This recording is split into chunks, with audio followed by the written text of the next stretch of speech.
할렐루야. 예, 주님의 사랑과 평강이 함께 하시길 예수님의 이름으로 축원합니다. 예, 말씀의 제목은 그리스도께 경배 드리는 자세라는 제목으로 함께 말씀을 나누도록 하겠습니다. 오늘은 대강절 마지막 절이에요. 촛불을 4개 켜고 예배를 드리는 그 4번째 대강절 주일입니다. 그러니까 이렇게 그 대강절이 한 번 될 때마다 촛불이 하나씩 더 많아져요. 지금은 이제 이렇게 전등이 많고 이러니까 촛불을 잘 안 켜는데 예전에 그리 했다는 것입니다. 이 성탄절에는 우리가 선물을 서로 주고받습니다. 이때 그 하나님 은혜에 감사하고 기뻐하면서 또한 뭐예요? 우리들끼리 서로 자축을 하는 경우를 참 많이 보게 돼요. 그런데 참 우리가 진정으로 이 성탄의 주인이신 예수 그리스도에게는 어떤 선물을 드려야 할까요? 우리가 어떤 마음으로 정말로 주님의 탄생하신 그날을 기뻐하고 즐거워하고 행복해하며 하나님께 감사하며 영광 돌리고 있는가요? 사모함이 있는가요? 여러분, 우리는 사실상 지금 많은 그런 사람들이 이 성탄절에 정말로 주님을 기쁘시게 하기보다는 우리가 인간을 서로 기쁘게 하기 위해서 보내는 시간으로 많이 보내는 것을 보게 돼요. 그런 것을 볼 때 참 마음이 안타깝습니다. 우리의 마음 가운데 진정으로 주님이 기뻐하시는 그런 마음이 있는가? 진정으로 주님이 아기 예수님으로 이 땅 가운데 오신 그 예수님을 정말로 사랑하고 그분을 정말로 사모하는 그런 마음이 있는가? 그분이 이 땅 가운데 나를 살리려 나의 죄를 사하시려 나를 구원하려 오신 그분의 그 희생과 헌신이 얼마나 나에게 정말로 축복된 것인가, 복된 것인가. 여러분 이러한 것을 깊이 생각해 보십니까? 우리에게는 정말 우리 주님이 이 땅 가운데 오신 것이 너무나 큰 기쁨이고 너무나 큰 진짜 감사고 너무나 우리가 갚을 길 없는 그런 정말 은혜입니다. 그런데 하나님 편에서 볼 때는요, 사실은 우리 인간이 불쌍해서 이 땅 가운데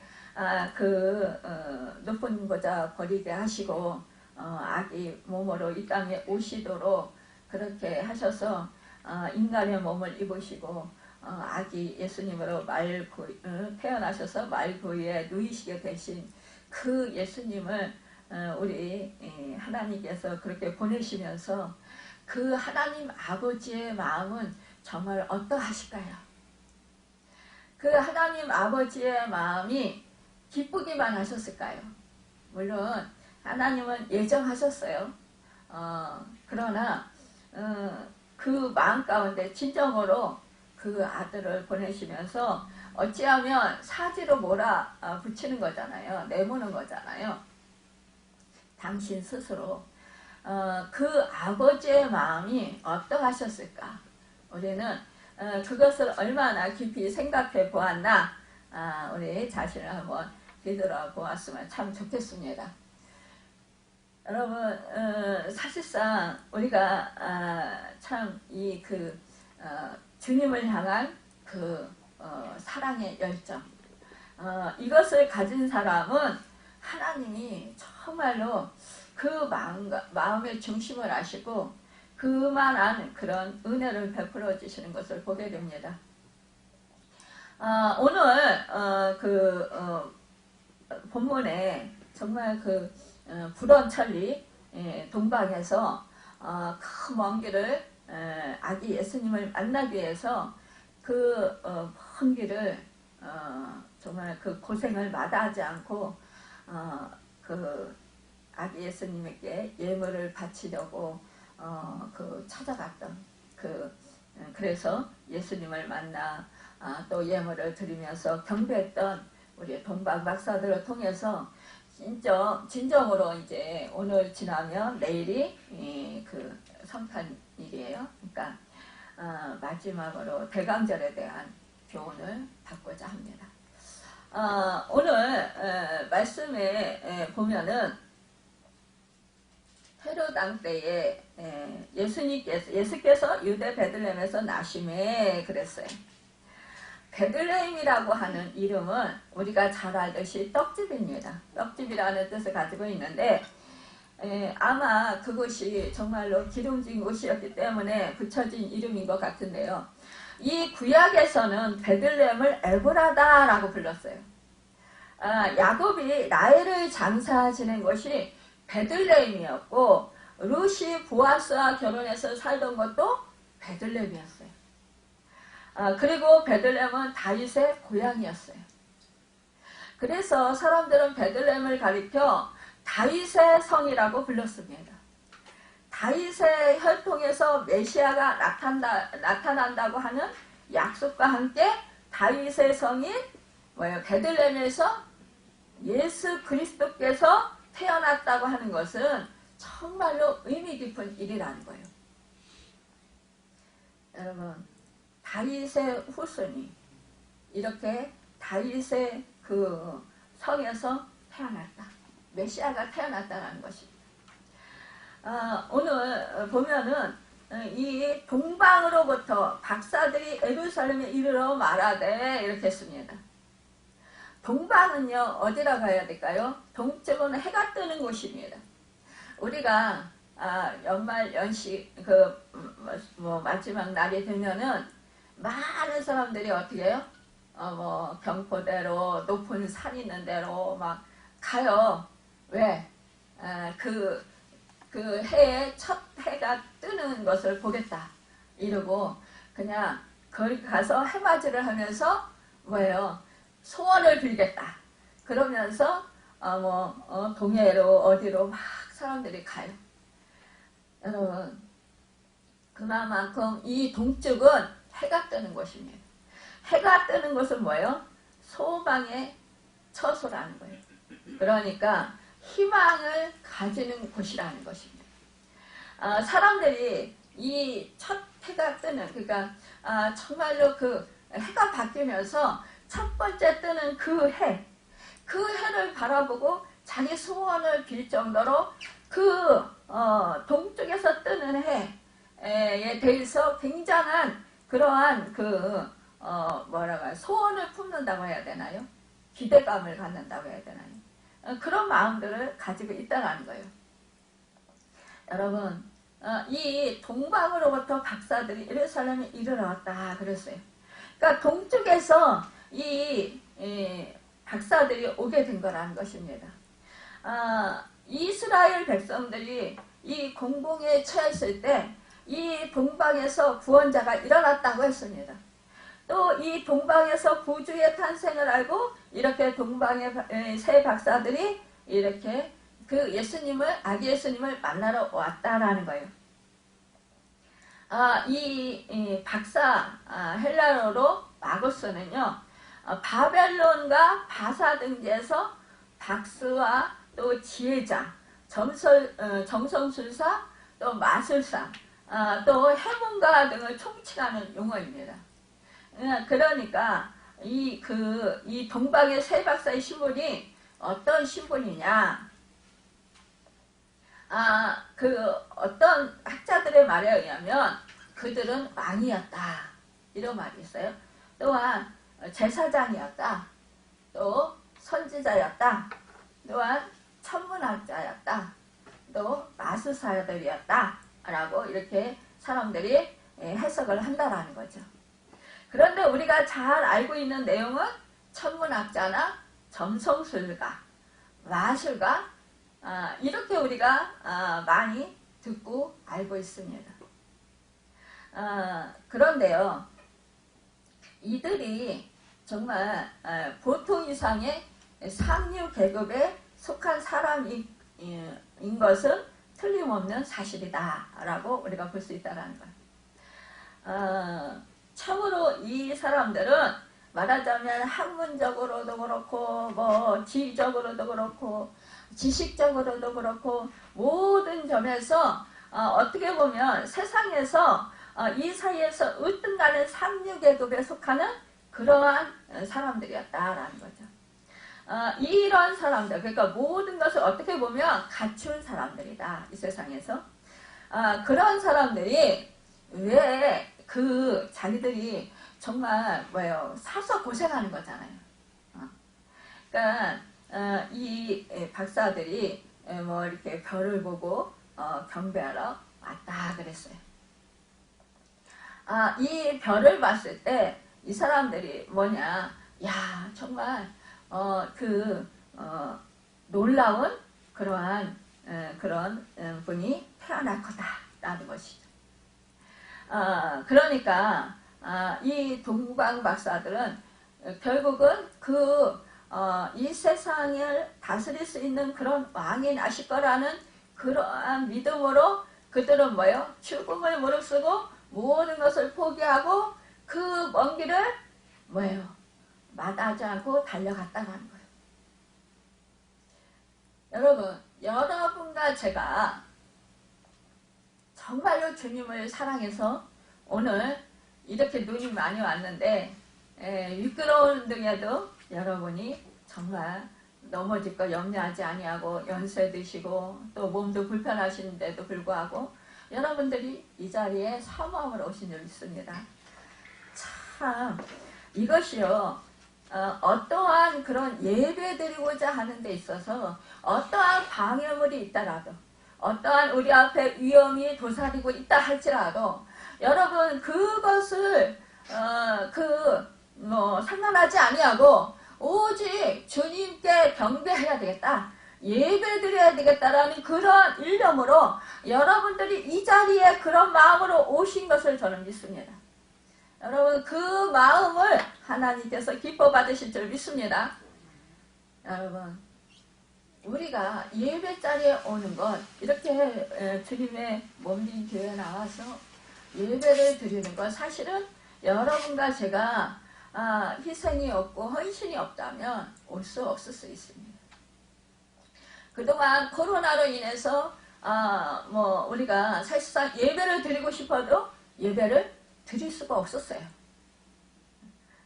저희 교회도 그래도 코로나 때도 쉬지 않고 예배를 드렸지만 그래도 또 막 여기저기서 신고가 들어가가지고 또 막 그냥 경찰에서 경찰분들이 나오기도 하고 새벽 예배 또 드리다가 또 새벽 예배 또 그냥 신고가 들어가서 또 새벽 예배 또 그냥 목소리 좀 좁게 해달라 이런 또 요청을 받아가지고 또 목소리를 좁게 하면서 그러면서 숨지기면서 그러면서 하나님께 예배하고 기도드렸어요.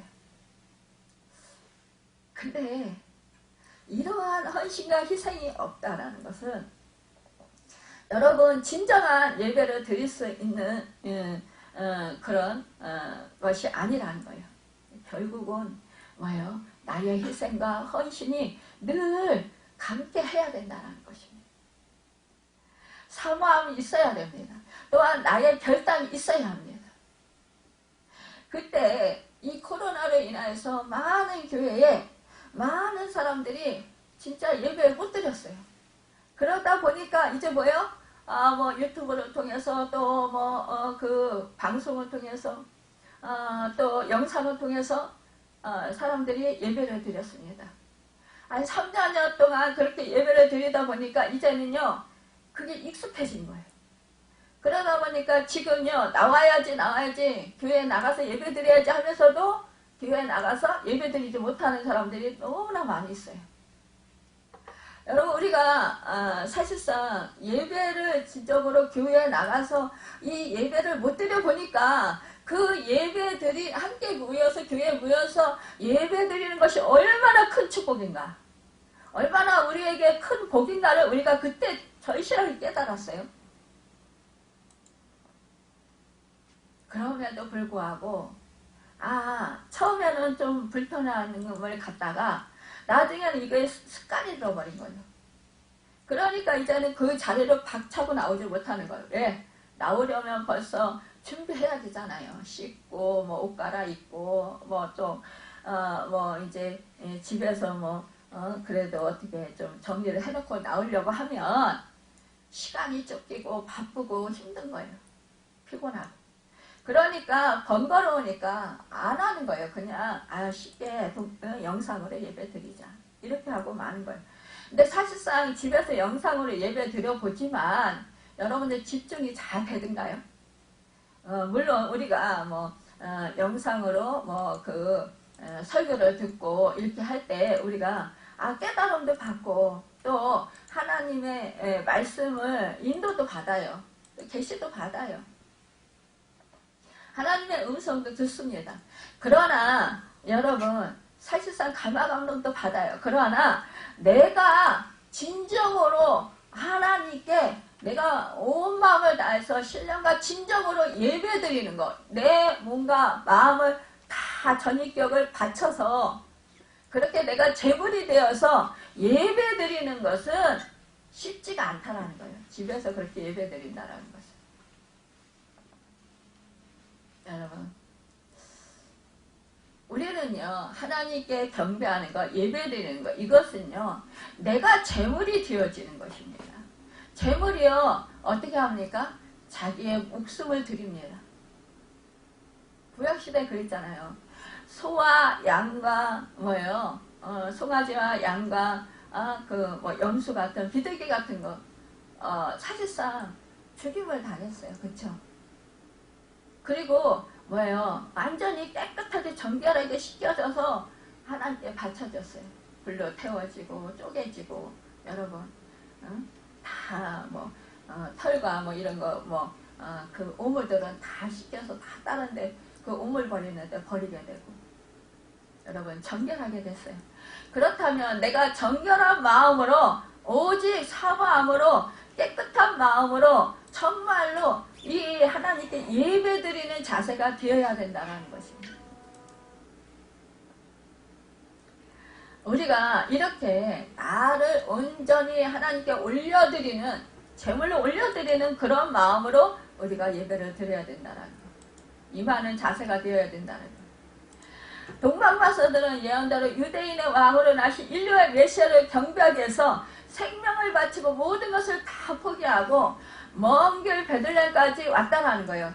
그들의 목적은 뭐예요? 오직 하나입니다. 그것은 예수 그리스도에 경배하기 위해서 왔다는 거예요. 하나님을 만나기 위해서는 이러한 헌신 없이는 참된 경배 없이 불가능하다라는 것입니다. 동방마사들이 별을 따라 그 먼 길을 올 때 그들은 죽을지도 몰랐어요. 중간에 도덕자를 만나서 보물을 다 빼앗갈 수도 있습니다. 더구나 그들은 그들의 목적지, 그러니까 예수님께서 태어난 곳이 어디인지 모릅니다. 무작정 별 하나를 보고 별의 인도를 받아서 생명을 다해서 길을 떠났던 거예요. 그러니까 앞길이 불확실해요. 그렇지만 사모함으로 오직 그 별을 따라서 그 분을 만나고 있겠다는 그런 간절한 소망과 기대 속에서 그분을 만나기 위해서 갔다라는 거예요. 여러분과 제가 예배를 드릴 때 정말로 우리 주님을 내가 깊이 만나야 되겠다라는 그러한 일념으로 우리가 예배를 드려야 된다는 거예요.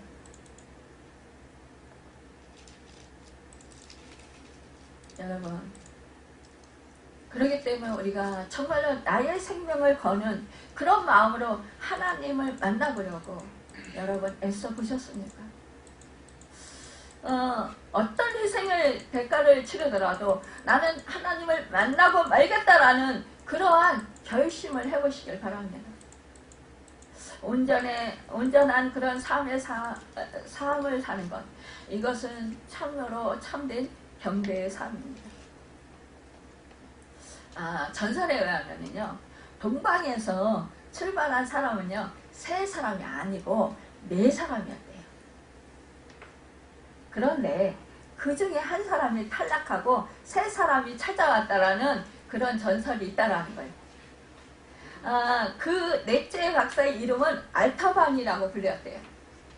그때 원래 이 네 사람이 어떤 곳에서 시간을 정해서 그러니까 어떤 장소에 모이기로 약속이 되어 있었는데 그 중에 알타반이라고 하는 사람이 어떠한 부득이한 그런 사정이 생겨서 왜요? 좀 늦은 거예요.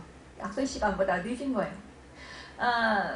그러는데 왜요? 이 동방버섯 세 사람이 기다렸겠죠. 먼저 온 사람들이. 근데 이 알타반이라는 사람이 늦으니까 아유 이게 언제까지 기다릴 수 없다. 이제 우리끼리 그럼 이 사람 안 오나 보다 그러면서 지금이야 뭐 핸드폰이 있고 그러니까 막 전화통화가 잘 되지만 뭐 그때 당시 뭐 그런 게 됐겠어요.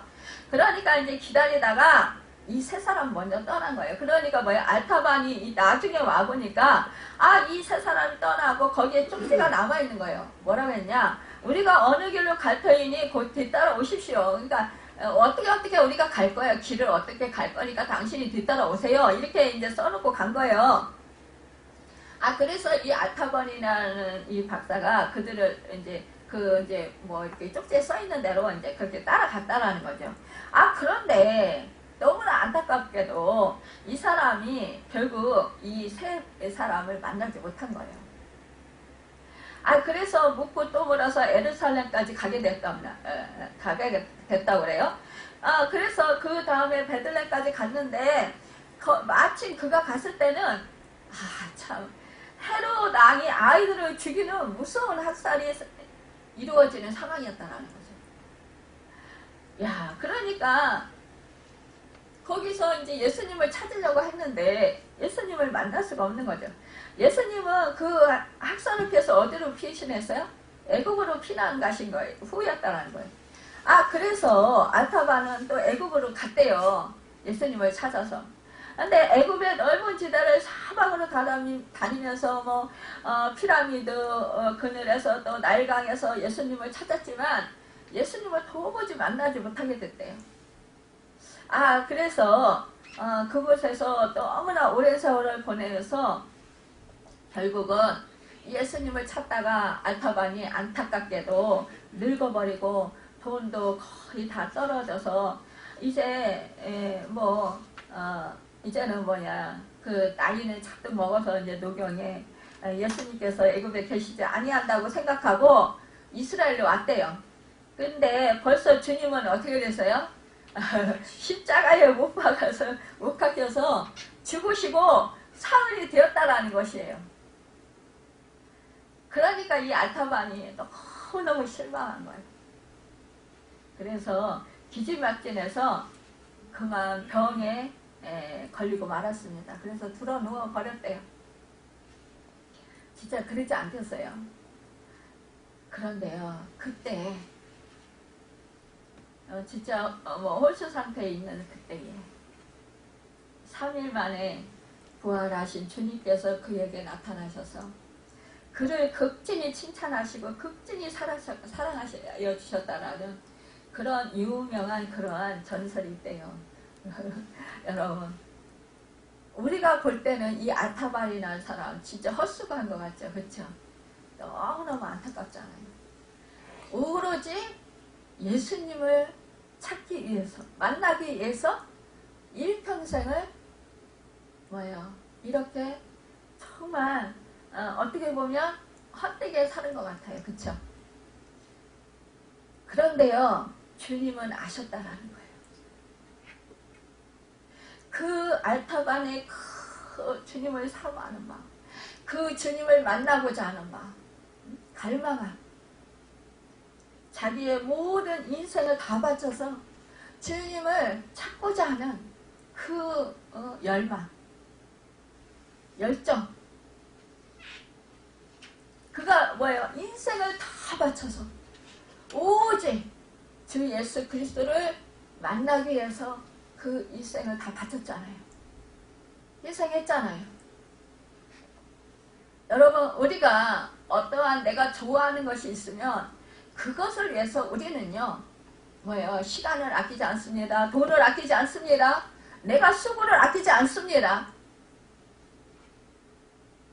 그런데 여러분, 우리가 정말 이렇게 하나님께 예배드리면서 막 힘들다고 그런 말을 할 수가 없다는 거예요. 정말로 내가 주님을 만나고자 하는 그 사모한 갈망함이 내 속에 진짜 끓어서 넘치면요. 여러분 어떻습니까? 진짜 뭐 완전히 뭐요? 내 마음과 몸이 완전히 그 하나님께 집중될 수밖에 없어요. 세상은 온데간데 없어요.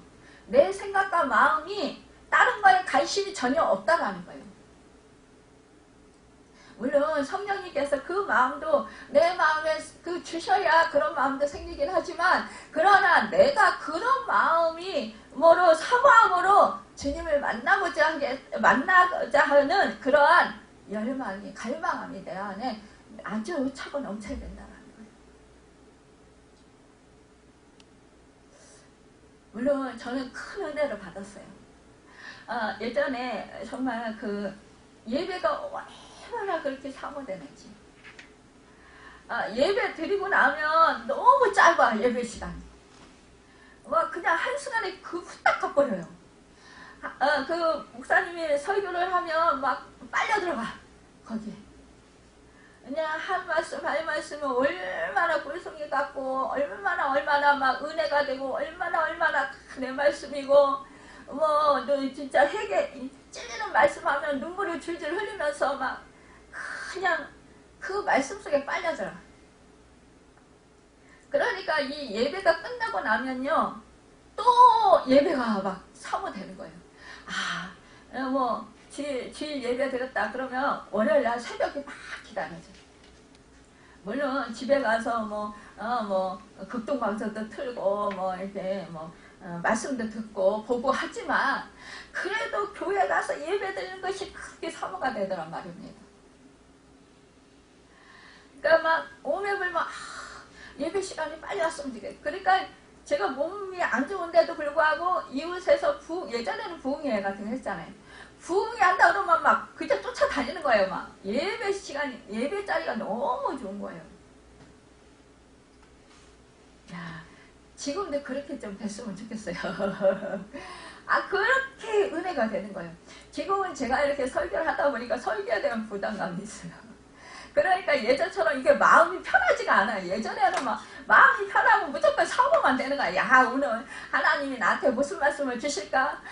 그래, 책망의 말씀도 좋고, 그거 책망의 말씀하시면 그 말씀 듣고 회개하면 돼요. 회개하고 돌이키면 되고 깨닫고, 야, 그래, 우리 하나님이 어떤 말씀을 주실까?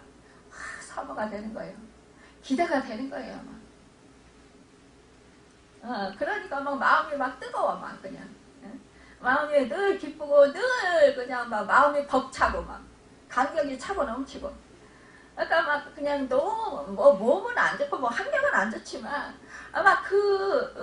은혜가 너무너무 기쁘니까요. 너무 감사하니까. 너무 그냥 좋은 거예요. 행복한 거예요. 이것이 바로 여러분 하늘나라입니다. 그러니까요, 물론, 물질적으로, 몸 건강적으로, 진짜, 사람들과 관계에 있어서, 이런 게, 문제가 있지만, 그러나, 그런 것 때문에 거기에 낙심하고 절망하고 좌절하고 깊이 수렁에 빠져서 우울증 이런 게 없다는 거예요. 왜요? 오로지 구속한 주님만 사모되는 거예요. 말씀만 사모되는 거예요. 이것이요, 정말 큰 은혜인데, 여러분, 내가 갈망함이 있어야 돼요. 내가 하나님을 깊이 만나고자 하는 그 갈망함. 내가 정말로 주님을 깊이 만나서 친밀해지고 싶어 하는 그 갈망함이 내 속에 아주 차고 넘쳐요. 여러분, 이 동방바사들이 예수님을 찾아볼 때 얼마나 간곡히 열심히 찾아왔을 거예요. 여러분, 그들의 시간을 다하고 물질을 다하고 정성을 다하고 정말 전력을 다해서 주님을 찾아왔다는 사실을 여러분, 우리가 교훈을 삼아야 된다는 거예요. 우리는 해마다 성탄절을 맞이할 때 그것이 어떤 한 의식으로 끝나는 수가 많다라는 거예요. 한 연중 행사로 끝나는 수도 많이 있습니다. 뭐 그냥 성탄절이니까 그래 즐거워 기뻐. 그래 아기 예수님이 이따 가운데 오셨지. 뭐 이러면서 그냥 뭐 그냥 이렇게 그냥 그냥 즐기고 그냥 이렇게 뭐 우리가 서로 선물 나눠 갖고 이러면서 그렇게 하면 지나면 되지 뭐. 성탄절 예배 드리고. 여러분 예전에는 참 그렇죠. 그 성탄절 이브 날 전날 막 우리가 아이들이 막 지금도 뭐 큰 교회에서는 그렇게 하잖아요. 뭐 칸타타도 하고 뭐 요즘에 그러는데 뭐 선극도 하고 뭐 그러면서 참 축제 분위기고 너무너무 좋아요. 우리 교회는 이렇게 참 안타까워요. 그런데 여러분 그런 것이 없다 할지라도 우리가 우리 마음에 정말로 그분을 축복하는 그분에게 감사하는 그분에게 정말 그 영광 돌리는 그러한 시간을 가질 수 있어야 된다는 거죠. 우리가 얼마나 그 열정을 기울여서 주님의 오심을 맞이하고 있는가, 이것이 우리가 금방바싹에 배워야 할 대림절의 자세다라는 것입니다. 마태복음 13장 45절에 보면 예수님의 비유 가운데 천국은 마치 좋은 진주를 구하는 장사와 같으니라 하고 말씀하고 있습니다. 천국은요, 진주 상인이 사방을 헤매어 다니다가 급히 값진 진주 하나를 만났어요. 그러니까 뭐예요? 자기 있는 재산을 다 팔아서 그 진주를 샀어요. 여러분, 아니 얼마나 이 진주가 값지고 이 진주 장사인데 이 진주가 얼마나 정말 탐스럽고 얼마나 좋으면 극상품의 진주면 이 사람이요 자기에 있는 진주도 팔고 자기에 있는 보석도 팔고 자기에 있는 밭도 팔고 자기에 있는 재산 농가가 다 팔아가지고 돈도 있었을 거 아니에요. 그걸 다 가지고 뭐예요? 이 진주 한 개 사기 위해서 모든 것을 다 뭐예요? 없이 했다라는 거예요. 바꿨다라는 거예요. 재산도 여러분 자기가 가지고 있던 그 모든 것들을 다 팔았다라는 거예요. 이것은 뭐예요? 이것은 정말로 이 진주 장사가 이 극상급의 최상급의 진주라는 것을 너무나 잘 알았다라는 거예요. 이것은 그 어떤 것보다도 바꿀 수 없는 정말로 소중한 것이다. 귀중한 것이다. 그래서 내가 이것을 꼭 내가 소유해야 되겠다. 가져야 되겠다. 여러분 이러한 심정으로 이 진주 장사가 이 장사가 정말 모든 것을 다 뭐예요? 다 가지고 정말 이 극상품의 그 최상품의 진주 하나 이거를 사기 위해서 바꿨던 것처럼 여러분과 제가 모든 것을 다 정말 내가 귀중히 여기고 소중히 여기는 것을 여러분 다 동원해서 뭐예요? 정말로 진주 극상품의 그 진주를 사는 것처럼 주님을 사야 된다는 거예요. 주님을 만나고자 하는 그런 결단을 해야 된다는 것입니다. 여러분 우리가요 믿음도 하나님이 주시는 것이 주셔야 되죠. 이렇게 해요.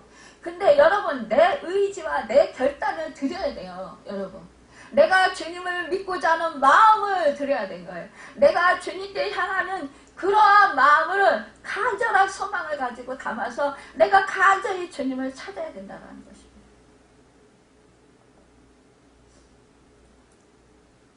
여러분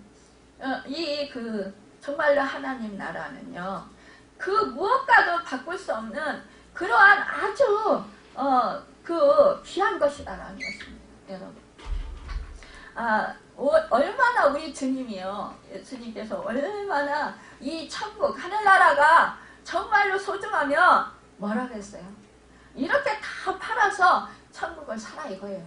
여러분 하늘나라를 사라. 여러분 내가 그랬잖아요. 우리 주님이 너희가 이 세상에서 아무리 많은 것을 가졌어도 생명을 잃어버리면 소용없다. 생명이 뭐예요? 우리 영원한 생명을 말씀하시는 거예요. 우리는 누구나 다 이 땅에서 살다가 그 때가 되면 육신의 옷을 벗고 땅에 묻힙니다. 죽음을 맞이합니다. 그러나 우리가 영혼은 영원히 살잖아요.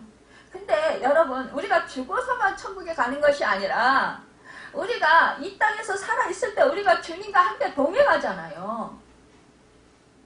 주님이 나와 함께 하시면서 임마누엘, 그래서 우리 주님이 오신 거잖아요. 우리와 함께 하시려고. 그 높은 보좌 버리시고 이 땅 가운데 인간의 몸을 입고 여러분과 저와 영원히 함께 하시려고 이 땅 가운데 오신 거예요. 그분이 여러분과 제가 여러분 나쁜 짓 한다고 버리겠어요? 버리진 않으셔요. 그러나 여러분, 우리로 하여금 한 번 택하신 사람들은 우리로 하여금 여러분 정말 천국 백성이 되도록 하늘나라 백성으로 살아가도록 우리를 철저히 성령님께서 함께 하시면서 인도해 주신다는 거예요. 감화감동 시켜주시면서 여러분 믿음을 주시면서 우리로 하여금요, 우리가 잘못하고 믿음을 자꾸 믿음에서 벗어나려고 하면 채찍질 하시면서, 그래서 고난을 허락하시면서 우리로 하여금 영적으로 성장하도록 믿음을 주신다는 거예요. 그래서 마침내 우리로 하여금 천국에 갈 수 있는 그런 믿음의 소유자들로 삼아주셔서 우리로 하여금 천국에 가게 하신다는 것입니다. 여러분, 그 사실을 의심하지 마시길 바랍니다. 그 사실을 여러분과 제가 확실히 믿고요, 그 사실을 늘 인정하시길 바랍니다. 그리고요, 여러분 절대로 여러분의 생각과 마음을 지키시길 바랍니다. 내 환경이 어떻고 내 상황이 어떻다 해서 안 좋다 해서 자꾸만 여러분 부정적인 말 하시지 마세요. 부정적인 말하는 것은 여러분 생명에서, 예수 생명에서 떨어져 나가는 거예요. 사단에게요, 여러분 그 나에게 들어올 수 있는 통로를 열어주는 거예요. 왜 자꾸 통로를 열어주어서 여러분과 제가 그 사탄의 그 공격을 받고 그 고통을 받습니까? 그러니까 이건 너무나 어리석은 일이라는 거예요. 여러분, 그 동방박사들은 그 예수님을 따라서, 그 별을 따라서 그 예수님을 만나기 위해서 그렇게 갔어요. 이 동방박사들이 찾아가 마리아와 아기 예수가 있는 것을 보고 엎드려 아기께 경배했다 했어요. 여기서 경배하다, 헬라어 프로스키네오는 프로스, 앞으로와 이 키네오, 이 친밀하다의 합성어예요. 그래서 입맞추다, 연합하다라는 의미를 가지고 있어요. 이 헬라인들 사이에서는 이 동사가 신들을 경배하는 데 사용되는 전문 용어예요. 그래서 땅에 엎드리다, 부복하다, 무릎을 꿇고 경배하다라는 의미를 가지고 있어요. 나의 예배에 주님의 발 앞에 입을 맞춰 모든 영광과 존귀와 경배와 존경을 표하는 것이라는 거예요. 여러분, 이 동방박사들이 그 아기 예수님이 이렇게 강보에 쌓여서 그 부위에 누워 있거나 아니면은 마리아 안고 있거나 이렇다고 그것을 보면 여러분 여기서요 거기에 함께 동행했던 요셉도 있었을 거예요. 그쵸? 그 아기를 안고 있는 그 마리아가 있어요. 여러분. 그런데요, 이들은 누구한테 경배했습니까? 여러분, 여기서요 경배 대상자를 확실했다는 거예요. 경배 대상자가 누구예요? 아기 예수님이 경배 대상자예요. 여러분과 제가 이 성탄절을 보내면서 다른 것을 경배하면 안 된다는 거예요. 아기 예수님께 경배해야 된다는 거예요. 여러분, 우리는 주객이 전도되는 것을 많이 보게 돼요. 산타클로스, 선물, 축제, 어디 놀러 가는 거. 여러분, 이런 것이 아니라 우리는 정말로 아기 예수님 그분에게 경배하는 것. 여러분, 이것이 중요하다는, 이것이 본질이라는 거예요. 여러분, 우리 사람에게는요 경배를 받으려는 본능이 있고 경배를 하려는 그런 본능이 있습니다. 경배를 받으려 하는 본능이 있다라는 것은 뭐예요? 남에게 내가 존경을 받고 싶어하는 그런 본능이 있다라는 거예요. 하지만 여러분, 많은 고생을 하고 얼마나 많은 어려움을 겪는지 이것은 모른다는 거예요. 여러분, 내가 자꾸 나를 경배를 받으려고, 다른 사람들에게 경배를 받으려면 하나님은 자꾸 무너뜨려요. 여러분, 내가 내 스스로 나를 경배하는 경우 있는 거 모르세요? 아, 너는 참, 이런 거 참 잘해. 원래 자기 자신이 칭찬하는 거 참 좋아요. 그런데 그것이 자만심이 되고 교만이 되면 안 된다는 거예요. 여러분, 느부갓네살이요. 자기를 막 자화자찬했잖아요. 야, 이렇게 굉장하게 뭐 이루은 것을 다 자기가 한 것처럼. 근데 어떻게 했어요? 우리 하나님이 그를 뭐예요? 짐승같이 만드셨잖아요. 그래서 막 그냥 들에서 그렇게 짐승같이 살았잖아요. 결국은 뭐예요? 자기가 깨달은 거야. 아, 하나님이 이렇게 하셨구나. 그러니까 하나님께 경배하고 하나님 회개하면서 하나님께 영광 돌리니까 그가 어떻게 다시 그가 정말로 그 왕으로서 다시 그 자리를 다시 하나님이 회복시켜 주셨잖아요. 여러분, 우리가요, 우리 스스로 막 자기 자신을 높일 경우 많아요. 아, 나 이런 거 너무너무 잘해. 아, 나는 그래서 괜찮은 사람이야. 아, 나는 너무너무 선해. 아, 그래서 나는 정말로 법 없이도 사는 사람이야. 자기 자화자찬하는 거예요. 여러분. 그러면서 자기 스스로가 자기를 경배합니다. 여러분, 이런 거 하나님이 다 깨부신다라는 거예요. 그래가지고는 천국에 못 간다라는 거예요. 왜요? 여러분과 저는 힘이 있어요? 능력이 있어요? 생명이 있어요? 없어요. 아무것도 할 수 있는 게 아무것도 없어요. 우리 하나님이요, 우리를 사랑하셔서 그 사실을 아시기 때문에 우리에게 예수 그리스도를 이 땅 가운데 보내셔서 우리의 죄악을 십자가에서 못 박혀서 죽으셔서 사해 주시고 우리를 부활하셔서 우리의 부활 생명으로 우리에게 주신 거예요. 그 생명이 여러분과 저 안에 계시기 때문에 우리는 그래서 그분의 생명으로 살고 그분의 은혜로 살아요. 여러분. 그분의 도우심으로 살고 있습니다. 여러분, 내 안에 진정으로 여러분 이 그 부패한 마음, 더러운 마음들을 다 씻어버리고 나를 우상시하고 나를 존경하고 나를 높이고자 하는 경배하는 이 모든 것들을 다 버리고 여러분 오직 아기 예수님께 우리는 경배하는 그런 마음을 가져야 된다는 것입니다. 여러분, 참 우리의 인간의 역사에 보면 원시 시대에 또한 자연을 숭배한 적이 많습니다. 저희 옛날에 시골에 살 때 성황당도 있었고요.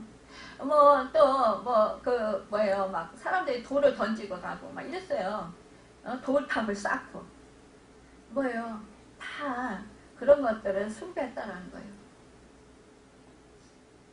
여러분, 사람들이요 로마의 그 가이사를 숭배한 그런 경우도 있습니다. 여러분, 이 그 북한에도 김일성, 김정은을 숭배하잖아요. 이 독재하는 곳에 대부분 이렇게 숭배를 한다라는 거예요. 여러분, 그러나 우리의 경배 대상은 누굽니까? 예수 그리스도일 뿐입니다. 여러분, 그러니까 이 아기 예수 그리스도가 만민의 경배의 대상인 것을 확인하고 이 동방박사는 엎드려 그 아기에게 절했다라는 거예요. 또한 이 박사들은 주 앞에 예물을 드렸습니다. 황금과 유향과 몰약을 드렸어요. 이것을 보면은요, 그들이 우리가 한꺼번에 이렇게 같이 다 드렸다라고 생각하는데 여기에 세 개 예물이 3개가 나와 있는데 이 박사들이 3명이기 때문에 아마 이제 사람들이 추측하는 게 이런 말이 있다라는 거예요. 이 3가지 예물을 한 사람이 한 가지씩 예물을 드렸다라고 본다라는 거죠. 그런데 이 3가지 예물에 대해서 여러 가지 해석들이 이제 옛날부터 지금까지 많이 있잖아요. 보면은 대표적인 해석에 따르면 황금은 믿음을 표시해요. 베드로전서 1장 7절에 보면 금보다 더 보배로운 귀한 믿음이라 말씀이 나옵니다. 또한 금은 어디서든지 다 통하는 것인데 우리의 믿음을 상징한다라는 거예요. 그래서 믿음은 어디에 가도 통하는 보배다라는 것입니다. 또 둘째로 유향이에요. 유향이라는 것은 나무에서 나오는 즙을 가지고 만드는 것인데 대단히 향기롭습니다. 이것은요 사랑을 표시하는 것이라고 이렇게 또한 생각한다라는 거예요. 우리 교회가 세상에 뭐요? 그리스도의 향기를 드러내야 돼요. 그러니까 우리 믿는 사람들이 남에게 향기를 드러낼 때 우리 기독교가 믿지 않는 자들에게 향기를 드러내서 많은 사람들이 그 향기를 맡고 주 예수 그리스도께 돌아온다라는 것입니다. 또한 그 사랑을 실행할 때 교회는 빛나는 향기를 피울 수 있어요. 이 또한 셋째 몰약이라는 것은요 나무에서 나오는 것인데 사람이 죽으면 장례용으로 사용됩니다. 그러니까 시신에 발라서 시신의 방부제로 쓰고 있는 장례용품이라는 거예요. 이것은 소망을 가리킨다고 볼 수 있다는 거예요. 그러니까 장례에 쓴다는 것은 미래의 생명을 나타내고 있는 것이기 때문에 소망을 표시한다라는 것입니다. 만약 이 해석이 옳다면 믿음과 사랑과 소망을 예수님께 바쳤다. 여러분. 믿음과 사랑과 소망. 여러분. 정말로 세 사람이 이렇게 바친 것. 이것은요, 정말로, 오직 주 예수 그리스도만이 믿음과 소망과 사랑이다라는 거예요, 여러분. 우리가요, 정말로 주 예수 그리스도를 모시고 살면 우리 안에요, 사랑과 소망과 믿음이 우리 안에서 이렇게 흘러 넘칩니다. 여러분, 꿈에요, 헤롯에게 돌아가지 말라라는 지시를 받아서 다른 길로 고국으로 돌아갔다 이렇게 말씀하고 있습니다. 여러분 참 이 헤롯의 관계에 속지 않고 예루살렘으로 돌아가지 않았다는 거예요. 헤롯이 뭐라고 했습니까? 이 아기 예수님이 태어났다 그러니까 왕이 태어났다 이러니까 이 왕궁에서 태어난 줄 알고 헤롯 왕이 갔잖아요. 근데 이 헤롯 왕은 이제 왕이 태어났다고 하니까 이제 자기 자리가 불안한 거죠. 그러니까 나도 경배하게 왕을 너희가 만나면 나한테도 어디 있는지 가르쳐줘. 근데요, 그 속셈은 뭐예요? 이 왕을 죽이려고 했다는 거죠, 여러분. 근데 이 속셈을 감추고, 그리고는 자기가 이 왕께 경배하기 위해서, 그래서, 그러니까 나한테 알려줘. 이렇게 얘기했다는 거예요. 참. 그런데요, 이 꿈에서 어떻게 합니까? 정말로 왕의 그 말을 듣고 가려고 했던 것이 결국 그들에게 꿈에 나타나셔서 뭐라 했어요? 그 헤롯에게 가지 말라 그랬잖아요. 결국 그들은 이 하나님의 음성을 들었다라는 거예요. 하나님의 지시를 받았다라는 거죠. 여러분, 우리가 정말로 주님을 만나고자 할 때 우리가 이렇게 헤롯과 같은 그 사탄의 그러한 그 방해를 받을 수 있어요. 우리를 사탄은 죽이고 멸망시키고 빼앗고, 여러분, 우리가 하나님의 뜻을 못 이루게 방해한다라는 거예요. 우리를 괴롭힌다라는 거예요. 믿지 못하도록, 하나님을 믿지 못하도록, 여러분, 우리가 말씀을 순종하지 못하도록, 우리가 믿음을 갖지 못하도록, 우리가 예배자리에 나가지 못하도록, 이렇게 기도하지 못하도록 방해한다라는 거예요. 그럴 때 우리는요, 그것에 속지 말아야 돼요. 여러분, 그 현상에 내가 막 예배자리에 가려니까 기도하려고 하니까 기도가 막히고 자꾸 사람들이 찾아오고 자꾸 내 몸이 아프고 문제가 생기고 이러니까 그것 때문에 걸려서 못해요. 여러분, 이게 사탄의 수작이라는 거예요. 그렇지만 나는 믿음 갖고 한다. 여러분, 그래서 나는 오로지 하나님께로 가겠다. 이거요, 믿음 가지고. 여러분, 그런데요, 여기서 보면 우리가 읽지는 않았지만 16절에 보면은요, 이 박사들이 돌아오지 아니할 때 헤롯이 대단히 노해서 박사들에게 속은 줄 알고 이 베들레헴에 있던 2살 이하의 모든 아이들을 다 죽였다라는 거 합니다. 여러분, 헤롯이 박사에게 속은 줄 알고 이 말을 좀 더 냉정히 관찰해 보면 누가 누구를 속인 거예요? 헤롯이 박사들을 속인 거예요. 그래놓고서나 무슨 자기가 이 박사들한테 속았다, 이게 말이 되는 거예요? 그러면서 이 막 분해가지고 이 헤롯이 이 어린 아이들을 다 죽여요. 여러분, 이 박사들은요, 하나님의 도우심으로 이 헤롯에게 속지 않은 것 뿐이에요. 잘못 없어요. 헤롯은 자기가 박사들을 속이려고 했던 것, 그러니까 자기가 가해자였던 것을 여러분 깨닫지 못했다라는 거예요. 잊어버렸다라는 거예요. 자기가 가해자라고 생각지 않았다라는 거예요. 죄 없는 박사들에게 내가 속았다, 그들이 나를 이렇게 속였다, 이렇게 하면서 나는 피해자다, 이렇게 하면서 자기가 화를 내고 분노를 하는 거예요. 여러분, 여기서 우리가 이 헤롯을 통해서 우리가 교훈 삼아야 될 거 뭐냐, 정말로요, 우리가 이렇게 내가 잘못해놓고 다른 사람들에게 가해자라고 이렇게 분노하면서 원망하고 막 또 그 사람 욕하고 화내고 그러면서 이렇게 갚아주겠다고 그러면서 막 악다구니 쓰는 그런 사람들이 있어요. 여러분, 우리는요 이게 하지 말자고요. 여러분, 우리는 이것이요, 내가 알지 못할 때 자꾸만 내가요 다른 사람에게 가해자 역할을 하면서도 내가 피해자라고 생각해서 나만 억울하다고, 나만 그냥 너무너무 속상하다고 이러면서 막 원망하고 불평하고 그 사람 욕하고 이럴 게 아니라는 거예요. 여러분, 이것은요, 우리가 기도하지 않을 때, 우리가 내 육신이 졌을 때, 사탄이 나를 사로잡았을 때 우리가 이러한 생각들을 할 수 있어요. 헤롯처럼. 그런데 우리가 기도하면서 성령이 충만하며 하나님이 분별력을 주시고 나의 지금 상황을 알려주셔요. 그러면 내가 진짜 잘못했구나 하는 것을 깨달아요. 예전에는 저 사람이 잘못한 줄 알았는데 내가 잘못이었네, 나한테 원인이 있었네, 이렇게 깨달아진다라는 거예요. 그래서 우리가 기도해야 된다라는 거예요. 하나님께 기도할 때 하나님께서 나의 지금 상태를 정확하게 가르쳐 주셔요.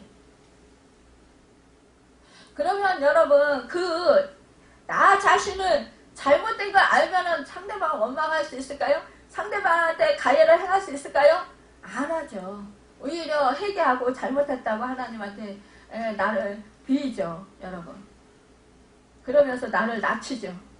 이게 헤롯처럼 가해자가 되면요 뭐요? 자기를 자꾸 교만해주고 안악해주고 더 높여요. 여러분, 우리는요 정말로 이렇게 동방박사들처럼 정말로 깨어있는 영성인들이 다 됩시다. 그리고 언제나 정말로 주님을 사랑하는 사람들로서 정말로 이 성탄절에 여러분,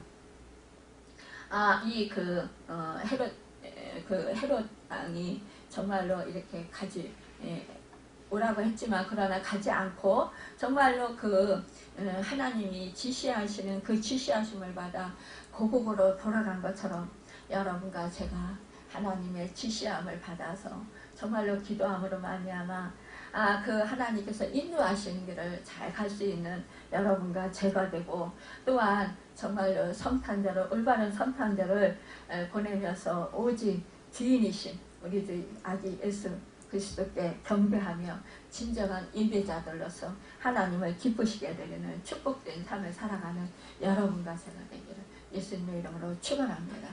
기도하겠습니다.